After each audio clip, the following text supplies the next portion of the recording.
10 tahun yang lalu, Arumi dibuang ke tengah badai yang mengamuk, diusir tanpa belas kasihan hingga air matanya menyatu dengan derasnya hujan. Ia hanyalah gadis yatim piatu yang dianggap sampah.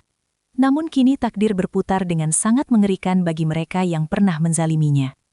Sebuah mobil mewah berhenti di depan sebuah kediaman megah. Dan siapa sangka, sosok yang dulu mereka hina kini telah berubah menjadi penguasa bisnis yang sangat disegani. Keluarga paman yang kini jatuh miskin dan hancur lebur, terpaksa datang bersimpuh di depan rumah Arumi. Mengemis ampunan, tanpa menyadari bahwa wanita yang mereka tuju adalah korban kekejaman mereka di masa lalu. Inilah kisah tentang sebuah harga diri yang bangkit dari lumpur penghinaan hingga menjadi permata yang tak terjangkau. Akankah Arumi membuka pintu maaf? Ataukah ia akan membiarkan mereka merasakan perihnya kehampaan yang pernah ia lalui sendirian? Halo semuanya, terima kasih sudah setia menonton. Sebelum kita lanjut ke kisah yang penuh emosi ini, kami ingin menyapa kalian semua. Kalian menonton dari kota mana saja? Silahkan tulis nama kota kalian di kolom komentar ya. Semoga yang subscribe channel ini, kami doakan semoga dimudahkan segala urusannya, dilapangkan rezekinya, disehatkan badannya, dan dikabulkan segala hajat dunia akhirat oleh Allah Subhanahu wa Ta'ala. Amin ya Rabbal Alamin. Sekarang mari kita mulai ceritanya. Malam itu, rintik hujan seolah menjadi melodi pengiring kesedihan yang tak berujung di sudut gudang sempit yang selama ini kusebut sebagai kamar. Aku, Arumi, hanya bisa memeluk lutut sembari menatap langit-langit yang bocor, membiarkan tetesan air dingin membasahi lantai semen yang keras. Di rumah besar yang berdiri megah hanya beberapa meter dari sini, suara tawa Paman Danu dan Bibi Sari terdengar begitu renyah. Kontras dengan sunyi yang mencekam di tempatku berada. Sejak orang tuaku tiada, aku bukan lagi dianggap sebagai keponakan, melainkan beban yang harus disingkirkan dari pandangan mata mereka setiap harinya. Pakaianku yang lusuh adalah saksi bisu betapa kerasnya hidup yang kujalani, di mana setiap suap nasi harus dibayar dengan keringat dan makian yang menyayat hati. Namun malam ini terasa berbeda. Ada firasat buruk yang merayap di dadaku, seolah-olah badai di luar sana akan membawa perubahan besar yang tak pernah kubayangkan sebelumnya dalam hidupku yang malang ini. Benar saja, pintu gudang tiba-tiba terbuka dengan bantingan keras, menampakkan sosok Bibi Sari yang berdiri dengan wajah penuh amarah yang meluap-luap. Tanpa sepatah kata pun penjelasan, ia melemparkan tasku yang sudah robek ke arah genangan air, menuduhku mencuri perhiasan yang bahkan tak pernah kulihat bentuknya. Aku bersimpu di kakinya, memohon belas kasihan dengan air mata yang mengalir deras. Namun hatinya telah membatu, dan tidak menyisakan sedikit pun ruang untuk rasa kemanusiaan. "Pergilah dari sini, pembawa sial!" Teriaknya begitu lantang hingga mengalahkan suara guntur yang menggelegar di angkasa malam yang gelap gulita. Dengan paksa, mereka menyeretku keluar ke tengah guyuran hujan, mengunci gerbang rapat-rapat dan membiarkanku menggigil sendirian di pinggir jalan tanpa arah tujuan. Di bawah lampu jalan yang temaram, aku bersumpah pada diri sendiri bahwa air mata yang jatuh malam ini adalah yang terakhir kalinya tumpah karena kelemahan. Aku akan berjalan sejauh mungkin, membawa luka ini sebagai bahan bakar untuk membuktikan bahwa aku mampu berdiri tegak meski dunia mencoba menumbangkanku berkali-kali tanpa henti. Langkah kakiku terasa begitu berat saat menyusuri aspal dingin yang seolah ingin menelan seluruh keberanian yang tersisa di dalam lubuk hatiku yang paling dalam. Tubuhku gemetar hebat karena suhu yang kian menurun, sementara pakaian yang kukenakan sudah sepenuhnya basah kuyup, menambah beban di pundakku yang sudah lama memikul duka. Aku tidak tahu harus melangkah kemana, karena di kota sebesar ini tak ada satupun pintu yang terbuka lebar untuk menyambut seorang gadis sebatang kara tanpa harta. Setiap kali aku melihat cahaya lampu dari jendela rumah orang lain, ada rasa perih yang menusuk, mengingatkanku pada hangatnya pelukan ibu yang kini hanya tinggal kenangan usang di memori. Namun, aku terus memaksa kakiku untuk bergerak, menjauhi lingkungan yang selama bertahun-tahun telah menjadi penjara tanpa jeruji bagi pertumbuhan jiwa dan mentalku. Di persimpangan jalan, aku melihat sebuah bus antar kota yang hampir berangkat, dan dengan sisa uang receh di saku, aku memutuskan untuk pergi sejauh mungkin. Aku duduk di kursi paling belakang, menempelkan keningku pada kaca jendela yang berembun, melihat bayangan rumah paman yang perlahan menghilang ditelan kegelapan malam yang sunyi. Di dalam bus yang pengap itu, aku hanya bisa terdiam, mencoba menata kembali serpihan harapan yang hancur berkeping-keping akibat pengkhianatan orang-orang yang seharusnya melindungiku. Tidak ada lagi Arumi yang lemah, yang selalu menundukkan kepala saat dimarahi. Karena kini, aku hanya memiliki diriku sendiri untuk diandalkan dalam kerasnya persaingan dunia. Perjalanan ini terasa sangat panjang, seolah-olah waktu sedang memberiku kesempatan untuk merenungi setiap ketidakadilan yang telah kuterima dengan penuh kesabaran selama ini. Aku memejamkan mata, membiarkan rasa lelah mengambil alih kesadaranku sejenak, berharap bahwa saat aku terbangun nanti, matahari akan menyapa dengan sinar yang sedikit lebih hangat. Kota tujuan di depan sana adalah sebuah misteri, sebuah lembaran kosong yang harus kutulisi dengan tinta perjuangan, agar tak ada lagi orang yang bisa merendahkanku secara semena-mena. Aku tahu bahwa jalan di depan tidak akan pernah mudah. Namun api semangat di dalam dadaku justru semakin berkobar, di tengah dinginnya malam yang mencekam. Pagi menyapa dengan aroma tanah basah, saat bus akhirnya berhenti di sebuah terminal yang asing. Tempat di mana hiruk-pikuk manusia mulai terlihat saling berkejaran dengan waktu. Aku turun dengan langkah ragu, memandang sekeliling yang dipenuhi oleh gedung-gedung tua dan pedagang kaki lima yang mulai menjajakan dagangan mereka dengan suara nyaring. Perutku mulai terasa perih karena lapar. Namun aku menahannya dengan kuat. Karena mencari pekerjaan adalah prioritas utama, agar aku tidak luntung-lantung di jalanan.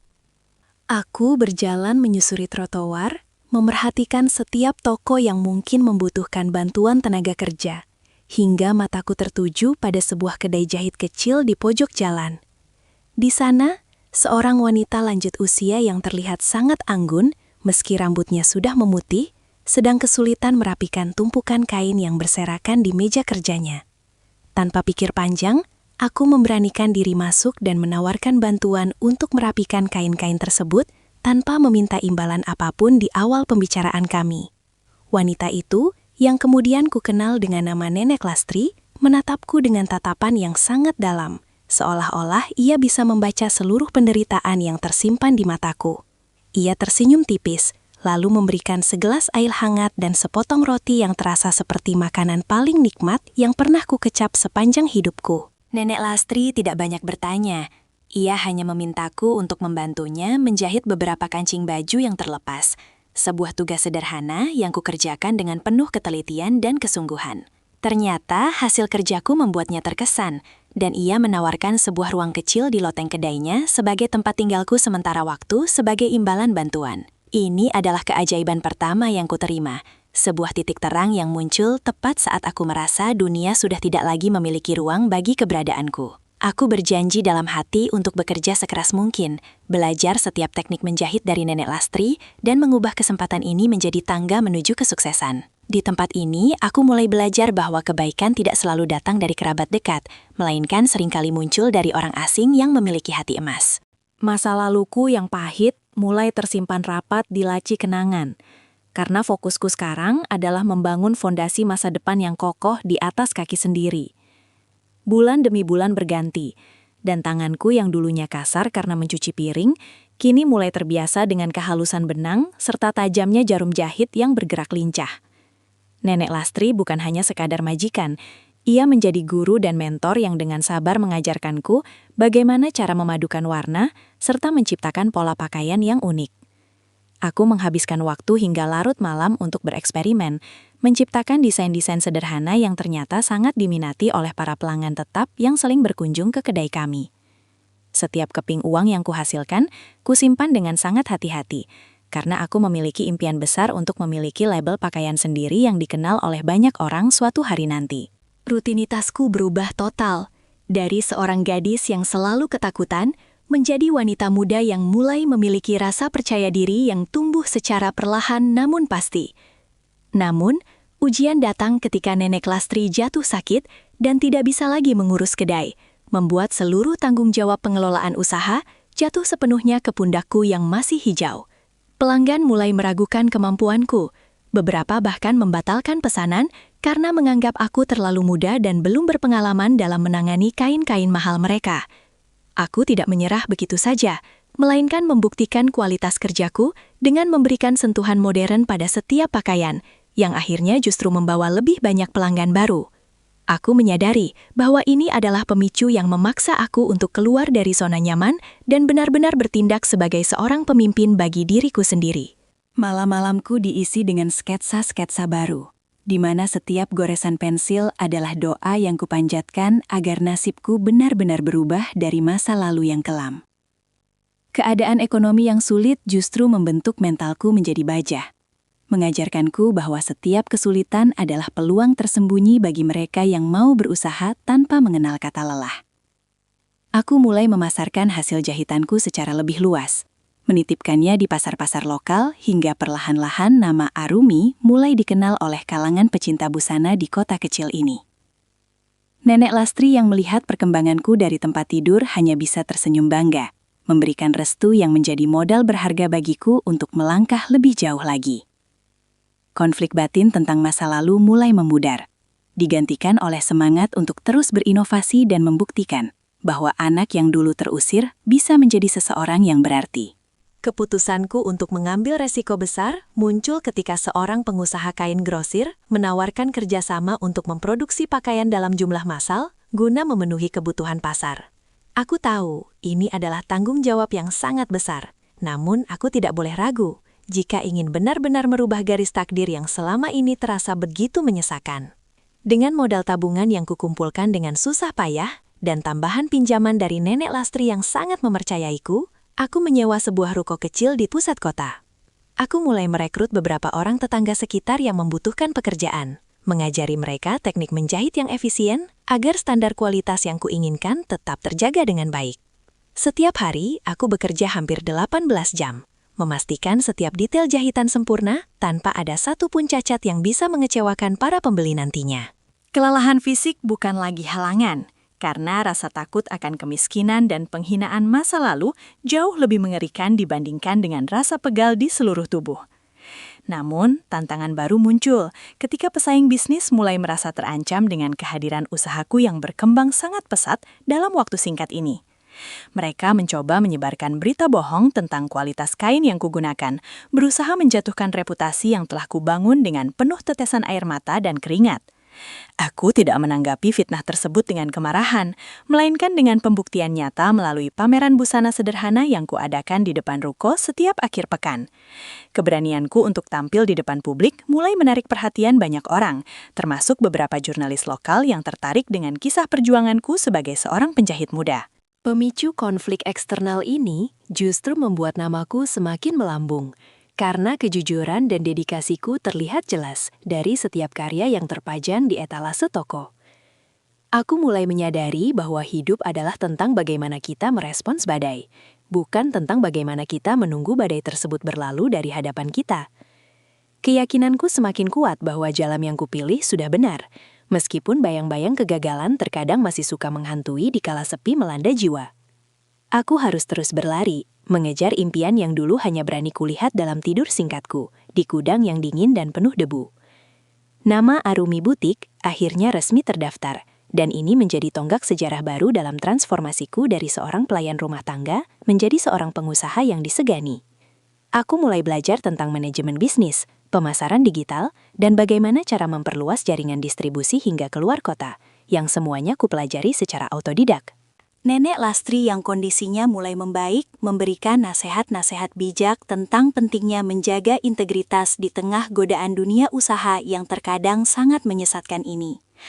Aku tidak pernah melupakan asal-usulku, sehingga setiap bulan aku selalu menyisihkan sebagian keuntungan untuk membantu panti asuhan dan anak-anak jalanan di sekitar lingkunganku.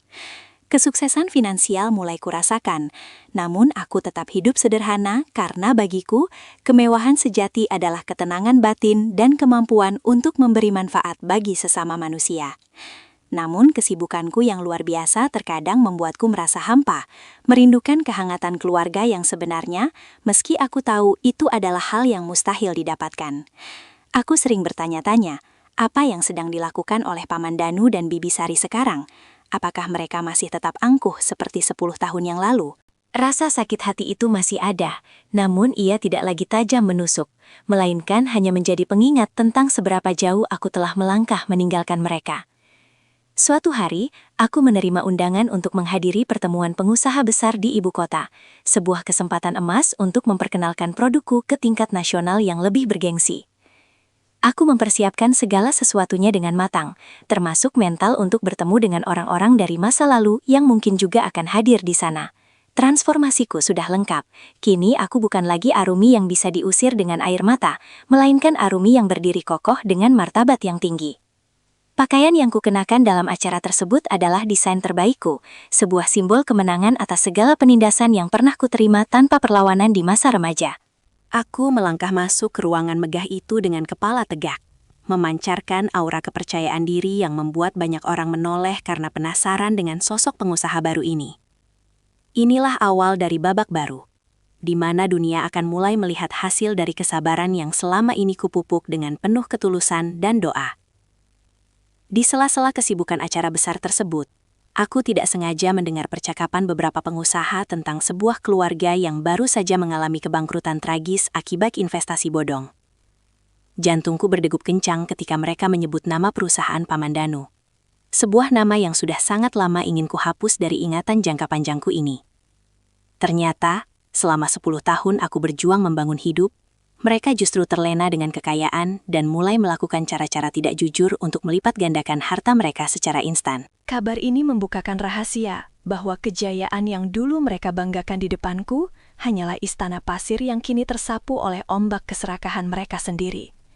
Ada perasaan aneh yang bergejolak di dadaku, antara rasa puas karena keadilan seolah sedang ditegakkan dan rasa iba yang muncul secara tak terduga dalam benakku. Aku mulai mencari informasi lebih dalam melalui asisten pribadiku, ingin tahu seberapa parah kondisi mereka saat ini tanpa menunjukkan identitas asliku yang sebenarnya. Ternyata, rumah besar tempatku dulu diusir telah disita oleh bank, dan mereka sekarang harus hidup berpindah-pindah di kontrakan sempit yang bahkan lebih buruk dari gudangku dulu. Logikaku mengatakan bahwa ini adalah balasan yang setimpal atas perbuatan mereka. Namun hatiku mulai ragu apakah aku harus tetap diam melihat kerabatku menderita seperti itu. Komplikasi emosi ini membuat fokus kerjaku sedikit terganggu, karena setiap kali aku melihat kesuksesanku, bayangan wajah paman yang kuyu mulai muncul menghantui pikiran. Rahasia tentang masa laluku yang pahit belum kukatakan pada siapapun di lingkungan bisnisku, karena aku ingin dikenal atas prestasiku, bukan atas rasa kasihan orang lain terhadap nasibku.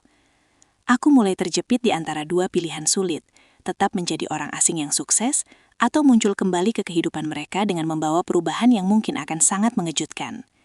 Titik balik ini memaksaku untuk mengevaluasi kembali makna kesuksesan yang selama ini kukejar dengan ambisi yang meluap-luap tanpa henti.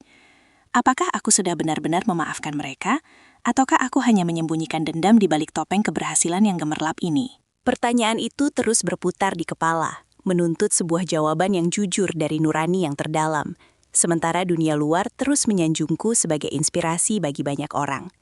Logika dan perasaan mulai bertempur hebat di dalam kepalaku saat aku memutuskan untuk melakukan kunjungan rahasia ke kota lamaku, guna melihat keadaan mereka secara langsung. Aku menyewa sebuah mobil sederhana agar tidak menarik perhatian dan mengenakan kacamata hitam serta topi untuk menutupi identitas asliku dari pandangan orang-orang lama.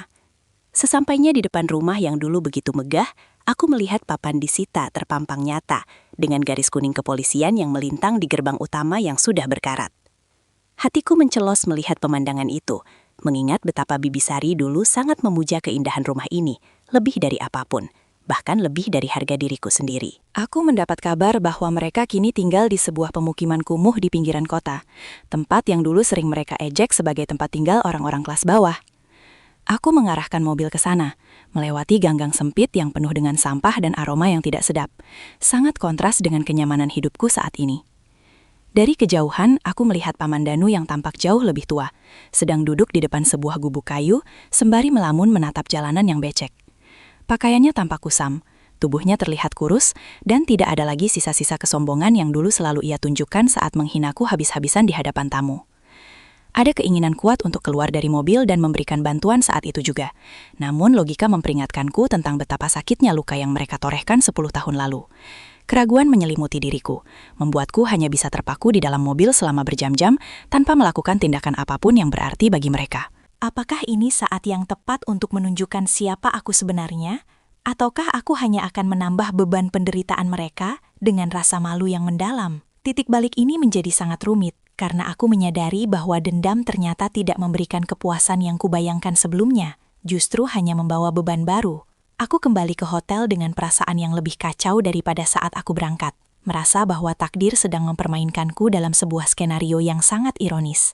Aku harus membuat keputusan besar, namun aku butuh waktu untuk menenangkan badai emosi yang sedang berkecamuk di dalam jiwa ini agar tidak salah melangkah.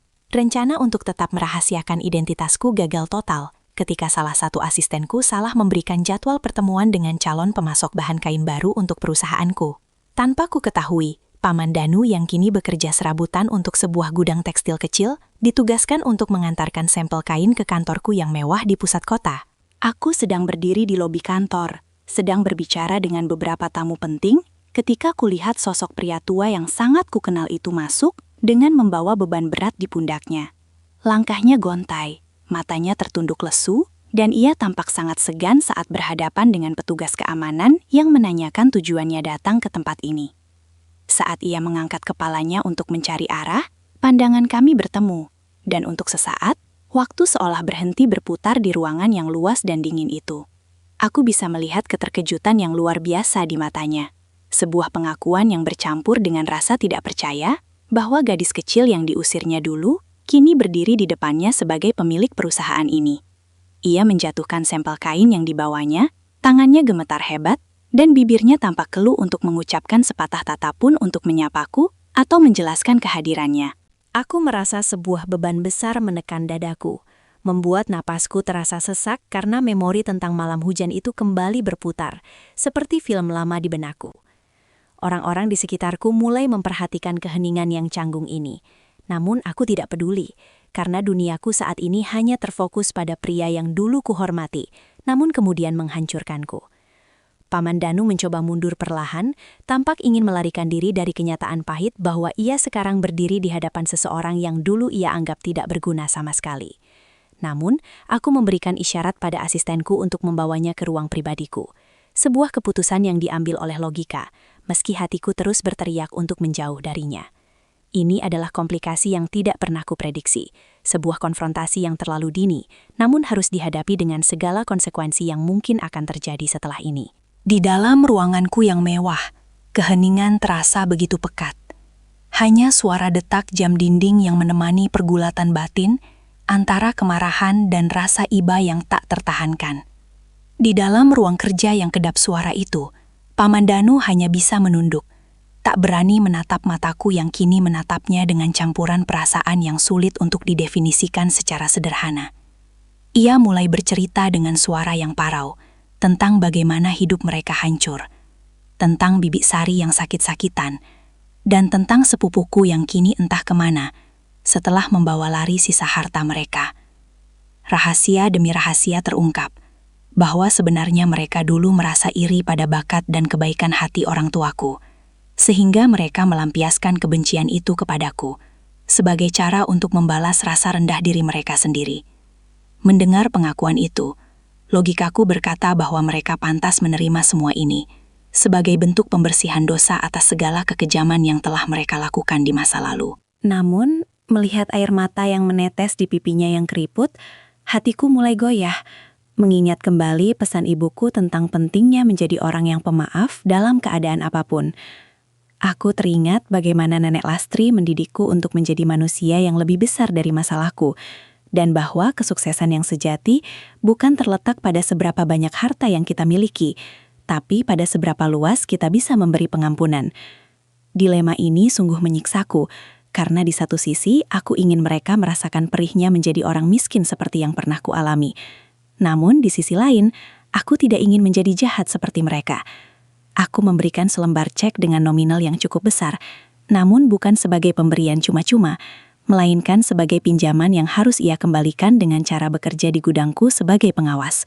Aku ingin ia belajar tentang kerja keras dan kejujuran, sekaligus memberinya kesempatan untuk memperbaiki martabat keluarganya yang sudah hancur lebur berkeping-keping. Paman Danu menangis terisak. Ia bersimpuh di depanku, memohon ampunan atas segala kesalahan yang tak terhitung jumlahnya selama aku tinggal di rumah mereka dulu. Aku memintanya untuk berdiri, karena aku tidak ingin melihat siapapun bersimpuh di depanku, sebab aku tahu betapa sakitnya posisi tersebut ketika kita sedang berada di titik terendah kehidupan. Ini adalah langkah pertama dari proses penyembuhan luka lama, sebuah keputusan yang didasari oleh logika untuk memberi pelajaran, namun tetap memberikan ruang bagi hati untuk berdamai dengan masa lalu yang kelam. Kabar bahwa Paman Danu bekerja di perusahaanku ternyata sampai ke telinga Bibi Sari, yang dengan segala sisa kesombongannya nekat datang ke rumah pribadiku yang asri. Sore itu, saat aku baru saja pulang dari kantor, aku menemukan seorang wanita tua dengan pakaian lusuh sedang berdiri di depan gerbang, berdebat dengan petugas keamanan rumahku yang menjalankan tugasnya. Begitu ia melihat mobilku masuk, ia langsung berteriak memanggil namaku dengan nada yang dulu sangat aku takuti, namun kini hanya terdengar seperti rintihan keputusasaan yang menyedihkan. Aku keluar dari mobil, berdiri tegak dengan busana yang anggun, menatapnya tanpa ada sedikit pun rasa takut yang tersisa di dalam diriku seperti 10 tahun silam. Bibi Sari langsung berlutut di atas aspal jalanan, menangis terseduh-seduh sembari memohon ampun dan meminta bantuan tambahan karena utang mereka masih menumpuk di mana-mana. Ia mengakui segala fitnah yang pernah ia tujukan padaku, tentang perhiasan yang ia sembunyikan sendiri hanya untuk memiliki alasan mengusirku keluar dari rumah mereka, tanpa membawa apapun. Emosiku meledak saat itu juga, bukan dalam bentuk teriakan, melainkan dalam bentuk kata-kata tajam yang selama ini kusimpan rapat di dalam relung jiwaku yang terdalam. Aku mengingatkannya pada malam hujan itu, saat aku memohon belas kasihan, namun ia justru mendorongku keluar dan mengunci pintu dengan penuh kebencian yang mendalam.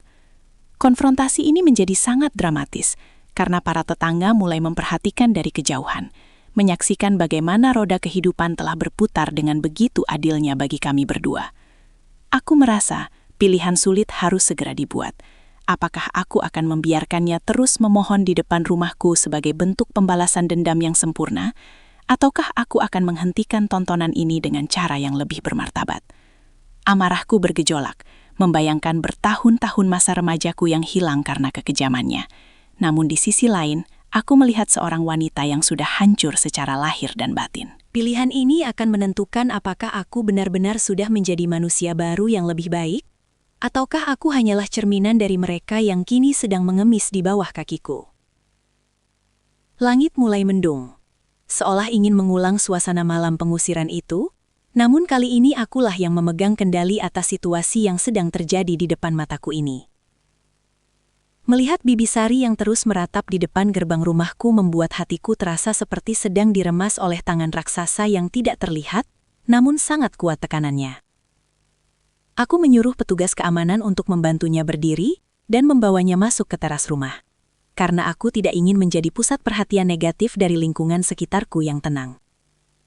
Di teras itu, aku duduk berseberangan dengannya, memisahkan jarak yang begitu lebar antara kesuksesan dan kegagalan yang kini terpampang nyata di antara kami berdua. Aku bertanya kepadanya, mengapa mereka begitu tega memperlakukanku seperti sampah, padahal aku adalah darah daging mereka sendiri yang seharusnya mereka lindungi sepenuh hati. Bibi Sari tidak bisa menjawab. Ia hanya terus menunduk dengan bahu yang berguncang hebat karena tangis yang tak kunjung berhenti mereda dari wajahnya yang kuyu. Ia bercerita bahwa setelah pengusiranku, hidup mereka perlahan-lahan mulai dirundung masalah, dari bisnis yang merosot hingga kesehatan yang memburuk, seolah alam sedang menghukum mereka satu persatu. Aku merasa perih mendengar itu, bukan karena kasihan pada mereka, melainkan karena aku menyadari betapa kebencian telah menghancurkan sebuah keluarga yang seharusnya bisa hidup bahagia jika mereka memiliki cinta. Klimaks emosi ini membuatku harus memutuskan apakah aku akan memberikan mereka tempat tinggal atau membiarkan mereka terus berjuang sendiri di luar sana dengan sisa kekuatan mereka. Pilihan ini sangat sulit, karena jika aku membantu terlalu banyak, mereka tidak akan pernah belajar. Namun jika aku membiarkan mereka, nuraniku akan terus merasa bersalah sepanjang sisa hidupku. Aku teringat akan perjuanganku di kedai Nenek Lastri, di mana aku belajar menghargai setiap kesempatan kecil yang diberikan orang lain kepadaku dengan penuh rasa syukur. Akhirnya, aku memutuskan untuk menyewakan sebuah rumah kecil yang layak bagi mereka. Namun dengan syarat, mereka harus bekerja keras untuk mencukupi kebutuhan sehari-hari tanpa mengandalkan pemberian dariku lagi. Aku ingin mereka merasakan bagaimana rasanya memulai dari bawah, agar mereka bisa menghargai martabat manusia lain yang mungkin menurut mereka tidak memiliki apa-apa dalam hidupnya.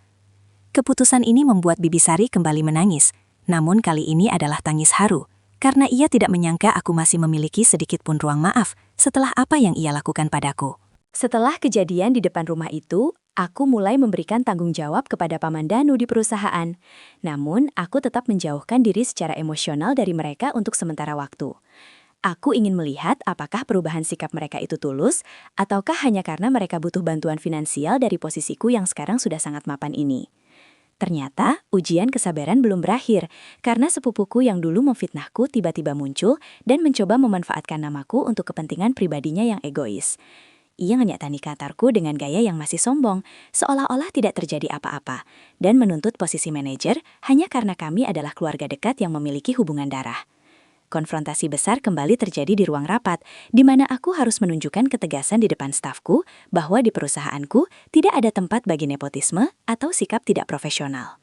Aku menghadapi sepupuku dengan kepala dingin, mengingatkannya bahwa di dunia ini tidak ada yang gratis, dan setiap posisi harus diraih dengan prestasi serta dedikasi yang nyata, bukan dengan paksaan. Emosi meledak ketika ia mulai mengungkit masa lalu dan menyebutku sebagai anak yang tidak tahu berbalas budi, sebuah tuduhan yang sangat ironis mengingat apa yang telah mereka lakukan padaku. Aku tidak terpancing untuk marah atau mengeluarkan kata-kata kasar, melainkan aku menyuruhnya keluar dari ruangan jika ia tidak bisa menunjukkan sikap yang sopan dan menghargai aturan yang berlaku. Kejadian ini disaksikan oleh Paman Danu, yang kemudian masuk dan memarahi anaknya sendiri, menyuruhnya untuk sadar akan kesalahan masa lalu dan berterima kasih karena aku masih mau membantu mereka. Momen ini menjadi titik balik bagi Paman Danu untuk benar-benar membela kebenaran di depan keluarganya sendiri, sesuatu yang tidak pernah ia lakukan saat aku menderita dulu di rumah mereka. Aku merasa sedikit lega, karena setidaknya ada satu orang dari masa laluku yang mulai menunjukkan perubahan karakter yang positif dan mau mengakui kesalahannya dengan jujur. Namun, luka lama itu masih terasa berdenyut, mengingatkanku bahwa proses memaafkan adalah sebuah perjalanan yang panjang dan tidak bisa diselesaikan hanya dalam waktu 1 malam saja. Aku harus tetap kuat menjaga prinsipku, sambil terus memantau apakah mereka benar-benar layak mendapatkan kepercayaan penuh dariku di masa depan yang akan datang nanti. Hari itu adalah peringatan 10 tahun sejak aku meninggalkan rumah dengan air mata, dan aku memutuskan untuk mengadakan syukuran kecil di panti asuhan tempat aku sering memberikan bantuan. Aku mengundang Paman Danu dan Bibi Sari untuk ikut hadir. Ingin mereka melihat sisi lain dari kehidupanku yang selama ini tidak pernah mereka bayangkan bisa terjadi pada seorang Arumi. Di tengah keceriaan anak-anak panti, aku melihat Bibi Sari termenung. Matanya berkaca-kaca melihat bagaimana aku membagikan kasih sayang kepada mereka yang juga kehilangan orang tua seperti diriku dulu. Ia mendekatiku di sela-sela acara. Dengan suara yang sangat pelan, ia berbisik bahwa ia baru menyadari betapa indahnya berbagi, daripada terus menimbun harta dengan cara yang salah dan merugikan orang lain. Klimaks dari seluruh drama ini terjadi saat ia mengeluarkan sebuah kotak kecil yang sudah sangat tua dari tasnya, yang ternyata berisi foto-foto masa kecilku bersama orang tuaku yang dulu ia sembunyikan dariku. Ia mengatakan bahwa ia ingin menghapus jejak orang tuaku, agar aku merasa tidak memiliki siapapun di dunia ini selain mereka. Sebuah pengakuan yang sangat menyakitkan, namun sekaligus melegakan. Mengetahui bahwa ia masih menyimpan kenangan itu memberikan sedikit rasa damai di hatiku, karena selama ini aku merasa benar-benar kehilangan seluruh sejarah masa kecilku yang indah itu. Aku menerima kotak itu dengan tangan gemetar, merasakan kehadiran ayah dan ibuku kembali melalui lembaran-lembaran kertas yang sudah mulai menguning dimakan usia yang lama tersimpan. Di saat itulah, aku membuat pilihan tersulit dalam hidupku. Aku memeluk Bibi Sari dan mengatakan bahwa aku sudah benar-benar memaafkan segala perbuatannya, tanpa ada satupun ganjalan yang tersisa di hati. Seluruh emosi yang selama ini kupendam meledak dalam bentuk tangis haru yang sangat membersihkan jiwa, meruntuhkan tembok kebencian yang selama 10 tahun ini kubangun dengan sangat kokohnya. Paman Danu yang melihat kejadian itu juga tak kuasa menahan tangis. Kami bertiga berpelukan di tengah halaman panti asuhan, mengakhiri perang batin yang selama ini menyiksa kami semua secara perlahan. Inilah puncak dari pengampunan, sebuah kemenangan atas ego yang akhirnya membawa kedamaian yang selama ini kucari-cari di tengah gemerlapnya kesuksesan finansial yang kupunya. Dunia seolah memberikan restu dengan sinar matahari sore yang hangat menyinari wajah kami, menandakan bahwa badai masa lalu kini telah benar-benar berlalu dari kehidupan kami semua. Setelah momen penuh haru di panti asuhan tersebut, hubunganku dengan keluarga paman mulai memasuki babak resolusi yang baru dan jauh lebih sehat bagi kesehatan mentalku. Aku tidak lagi memandang mereka sebagai musuh yang harus dijauhi, melainkan sebagai bagian dari masa lalu yang perlu dirawat agar tidak lagi mengulangi kesalahan yang sama di masa depan. Aku mulai memberikan tugas-tugas yang lebih bermakna bagi Paman Danu di perusahaan. Melihatnya bekerja dengan penuh semangat dan integritas membuatku merasa bahwa keputusanku untuk memaafkan tidaklah salah. Bibi Sari pun mulai aktif membantu di yayasan sosial yang kudirikan, menggunakan waktunya untuk melakukan hal-hal positif daripada hanya melamun meratapi nasib buruk yang telah mereka lalui sebelumnya. Aku tetap menjaga jarak profesional dalam urusan bisnis. Namun secara pribadi, aku mulai sering mengunjungi mereka di rumah sewa mereka untuk sekadar makan malam bersama secara sederhana. Kami mulai berbicara tentang masa depan, bukan lagi tentang masa lalu yang pahit. Mencoba merancang kehidupan yang lebih bermartabat bagi mereka tanpa harus bergantung selamanya pada bantuanku. Resolusi ini membutuhkan perjuangan keras dariku, karena terkadang memori buruk itu masih suka muncul secara tiba-tiba saat aku melihat wajah mereka dalam jarak yang sangat dekat. Namun, aku terus berjuang dengan pilihan terakhir yang kupunya, yaitu pilihan untuk tetap menjadi orang baik meski dunia pernah memperlakukanku dengan sangat jahat dan tidak adil sama sekali. Aku menyadari bahwa memaafkan adalah hadiah yang kuberikan untuk diriku sendiri, agar aku bisa melangkah maju tanpa harus menoleh ke belakang dengan rasa benci yang menyesakkan dada. Bisnisku pun semakin berkembang pesat, seolah-olah berkat dari pengampunan ini mengalir deras, membawa banyak peluang baru yang belum pernah kubayangkan sebelumnya terjadi.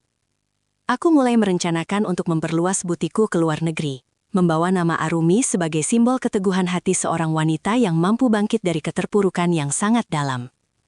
Hidupku kini terasa lebih lengkap, karena aku memiliki kesuksesan materi sekaligus kedamaian batin yang didapatkan melalui proses pendewasaan yang sangat panjang dan penuh liku-liku tajam. Aku belajar bahwa kebahagiaan sejati bukan tentang bagaimana kita membalas orang yang menyakiti kita, tapi tentang bagaimana kita menunjukkan bahwa kita bisa hidup bahagia meski tanpa restu dari mereka. Sebagai seorang pemimpin di perusahaan yang kian besar, aku mulai menerapkan nilai-nilai kemanusiaan dalam setiap kebijakan yang kuambil, terinspirasi dari perjalanan hidupku sendiri yang penuh perjuangan. Aku mendirikan program beasiswa bagi anak-anak kurang mampu agar mereka tidak perlu mengalami kesulitan yang sama denganku dalam mengejar impian mereka yang setinggi langit itu. Paman Danu kini sudah menjadi salah satu manajer gudang yang paling terpercaya, karena ia sangat paham betapa berharganya setiap kain yang kami produksi dengan penuh ketelitian dan kerja keras. Ia sering memberikan motivasi kepada para karyawan baru tentang pentingnya kejujuran dan dedikasi dalam bekerja, menggunakan kisah kegagalannya sendiri sebagai pelajaran yang sangat berharga bagi mereka semua. Aku melihat perubahan nyata dalam cara ia berkomunikasi. Tidak ada lagi nada sombong atau meremehkan, melainkan rasa hormat yang tulus kepada siapapun, tanpa memandang jabatan mereka di kantor. Bibi Sari pun sudah mulai pulih kesehatannya. Ia kini menjadi sosok yang lebih lembut dan sering menghabiskan waktu luangnya untuk menjahit pakaian bagi anak-anak panti asuhan yang sangat membutuhkannya. Resolusi ini membawa kebahagiaan yang tidak bisa dibeli dengan uang, yaitu melihat orang-orang yang kita cintai berubah menjadi versi terbaik dari diri mereka sendiri berkat kesempatan kedua. Aku merasa perjuanganku selama 10 tahun ini telah menemui titik akhir yang manis, sebuah happy ending yang bukan hanya untukku, tapi juga untuk mereka yang dulu pernah tersesat. Namun, tantangan terakhir muncul ketika ada sebuah tawaran untuk menjual perusahaanku kepada investor asing dengan nilai yang sangat fantastis dan menggiurkan bagi siapapun. Aku merenungkan tawaran tersebut, memikirkan apa yang paling penting dalam hidupku sekarang, apakah tumpukan uang ataukah keberlanjutan dari impian yang telah kubangun ini. Dengan kebijaksanaan yang kudapatkan dari pengalaman hidup, aku memutuskan untuk menolak tawaran itu dan tetap menjalankan perusahaan ini secara mandiri agar nilai-nilai yang kupupuk tetap terjaga. Aku ingin Arumi Butik tetap menjadi tempat di mana setiap orang merasa dihargai. Tempat di mana perjuangan dihargai lebih tinggi daripada sekadar angka-angka di atas laporan keuangan. Pilihan ini menguatkan posisiku sebagai pengusaha yang memiliki prinsip kuat, sekaligus memberikan rasa aman bagi seluruh karyawanku yang sudah kuanggap sebagai keluarga besar keduaku. Kehidupan di butik semakin berwarna dengan kehadiran keluarga paman yang kini sudah benar-benar terintegrasi dengan lingkungan kerjaku dengan sangat harmonis dan saling mendukung satu sama lain.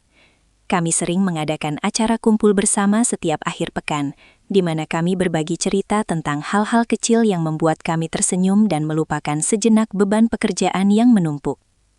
Aku mulai merasakan kembali hangatnya suasana keluarga yang dulu sempat hilang dari hidupku, meskipun bentuknya tidak sempurna seperti yang kubayangkan dalam mimpi-mimpi masa kecilku yang indah.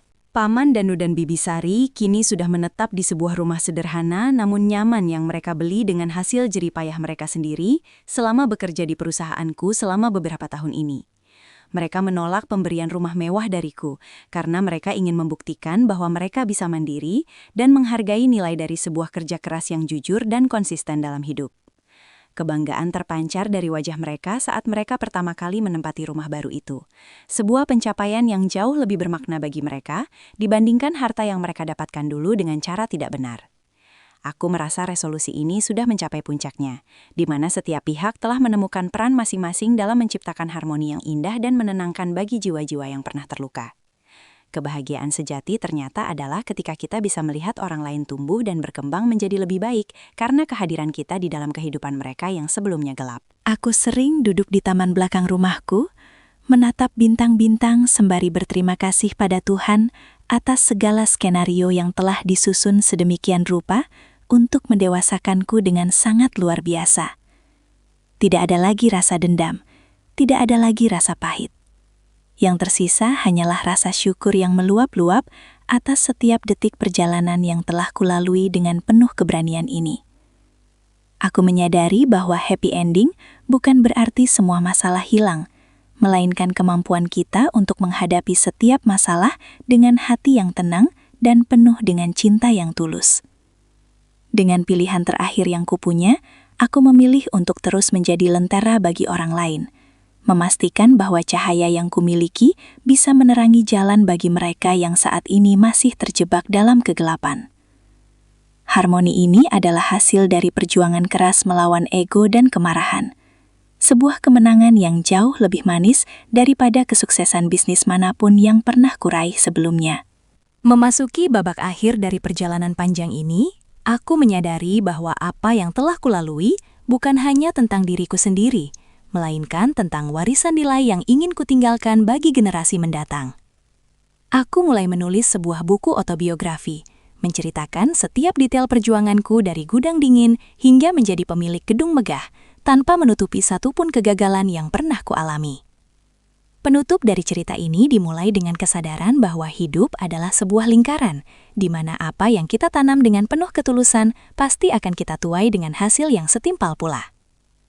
Aku ingin pembacaku memahami bahwa kemiskinan harta tidak boleh membuat kita miskin hati, dan kekayaan materi tidak boleh membuat kita kehilangan empati terhadap sesama manusia yang sedang berjuang.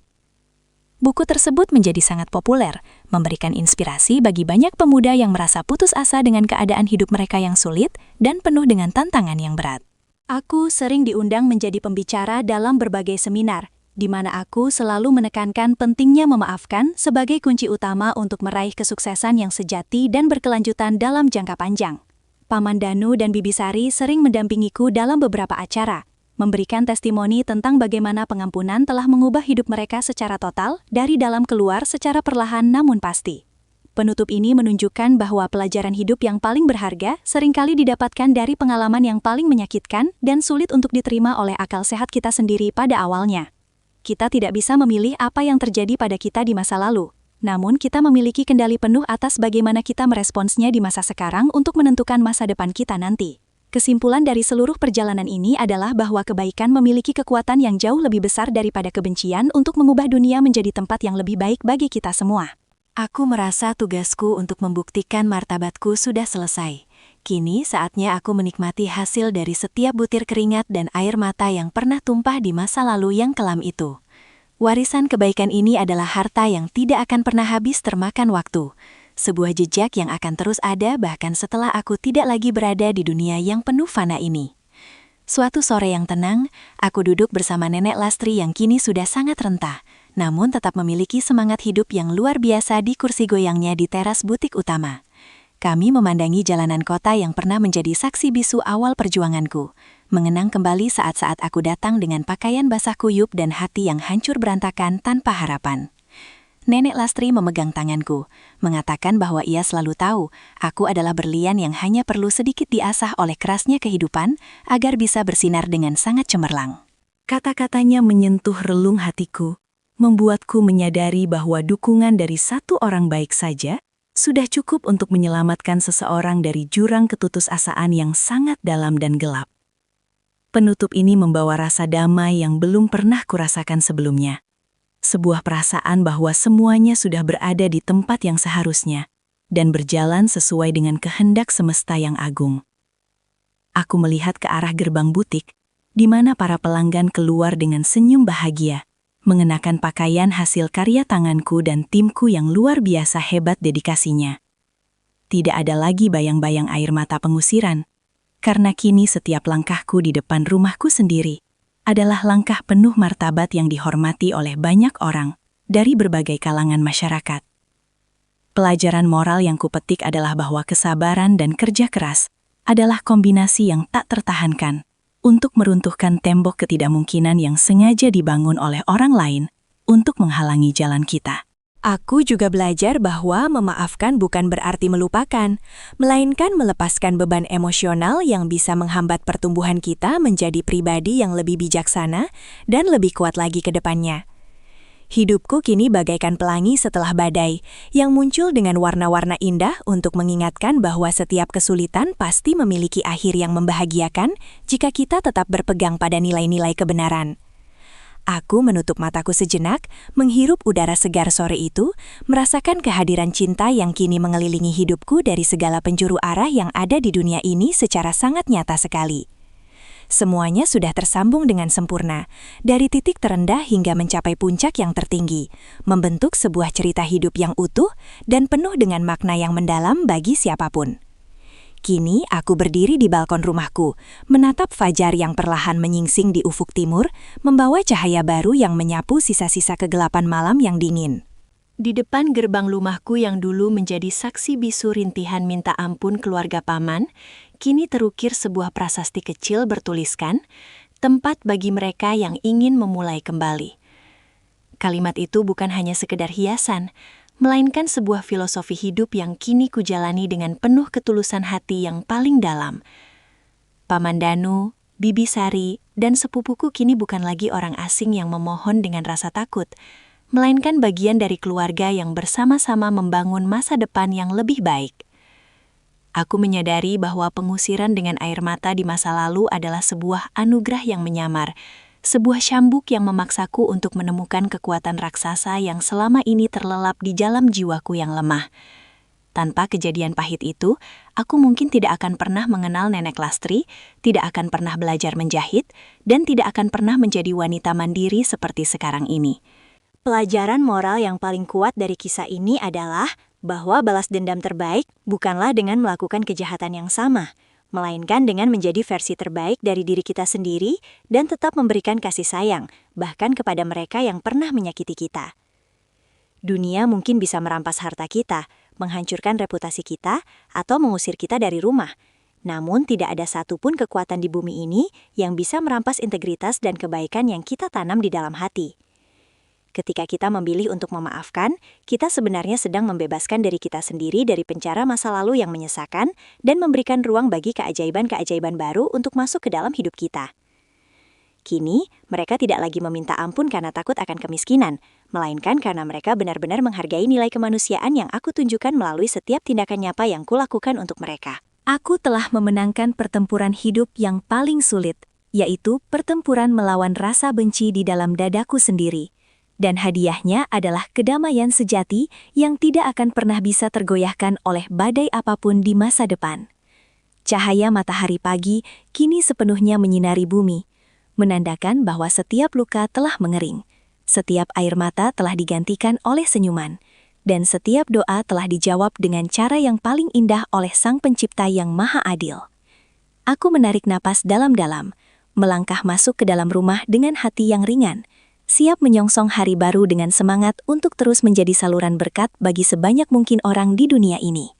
Ceritaku bukan lagi tentang kepedihan, melainkan tentang kemenangan cinta di atas segalanya.